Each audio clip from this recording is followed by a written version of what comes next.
Dr. Mariano, Mrs. Sadowski, faculty, administration, classmates, families, and friends. I'd like to start by saying a prayer that has had a profound impact on me during my time at Archbishop Williams.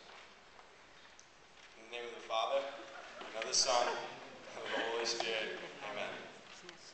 God, grant me the serenity to accept the things I cannot change, courage to change the things I can, and wisdom to know the difference. Living one day at a time, enjoying one moment at a time, accepting hardships as the pathway to peace, taking, as he did, this sinful world as it is, not as I would have it, trusting that he will make all things right if I surrender to his will.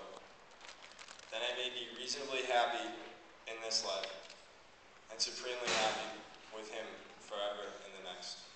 Amen.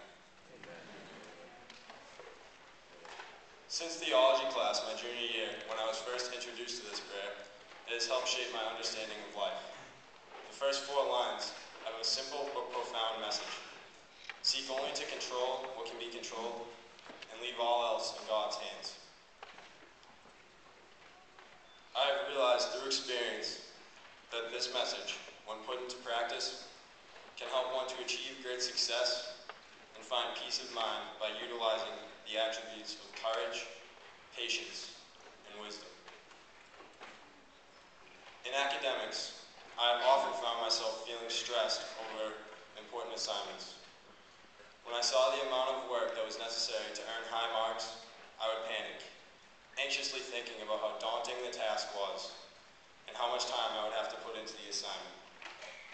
But when I sought only to control that which was within my grasp, namely the way I prepared myself and my effort in mastering the material, I was able to ease my mind and focus on the task at hand. This past hockey season, our coach preached a similar philosophy, constantly urging the team to control the controllable. That meant only worrying about how attentively we learned team systems, how hard we prepared, and what kind of attitude we brought to the rink each day. We could not allow ourselves to focus on what our opponents did, how referees called games, or any unlucky breaks that came our way. What mattered was how we used what we could control to respond to these situations. By following this model, our team was able to attain far more success than even we thought possible, advancing all the way to the state championship at the TD Garden. While it's easy to understand how the Serenity Prayer has impacted both my life and yours during our high school experiences, the years ahead will test our courage, our patience, and our wisdom on a much larger scale and upon a much greater stage. On the largest scale of all, our president has been given the awesome power as Commander-in-Chief to decide between declaring war and negotiating peace. Interestingly, President Obama has said that the author of the Serenity Prayer, Reinhold Niebuhr, is one of his favorite philosophers. This is no surprise, because the decisions of a president must always be based on weighing and understanding what can and cannot be controlled. Luckily, he has many advisors to give him the wisdom to know the difference. But what about us? Courage and patience and the wisdom to know which to use will govern many of our actions and decisions in the years ahead. Decisions, decisions, decisions.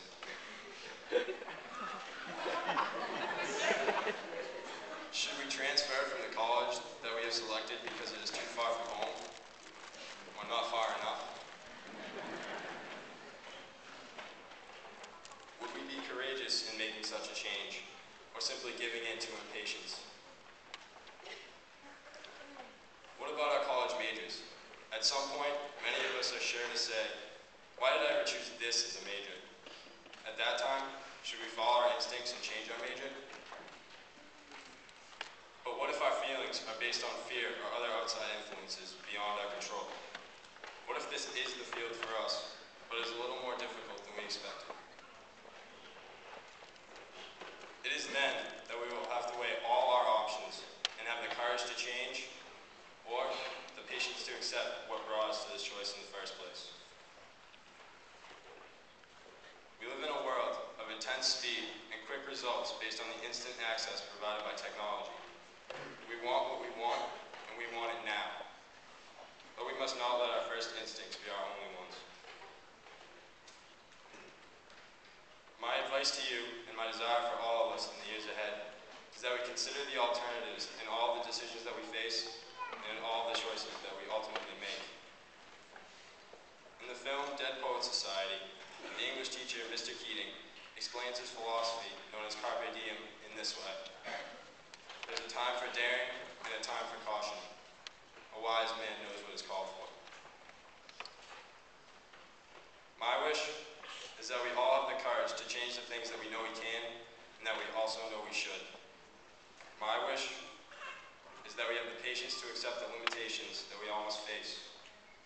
My wish is that we have the wisdom to understand that when we put our faith in God, our destiny is truly in our hands.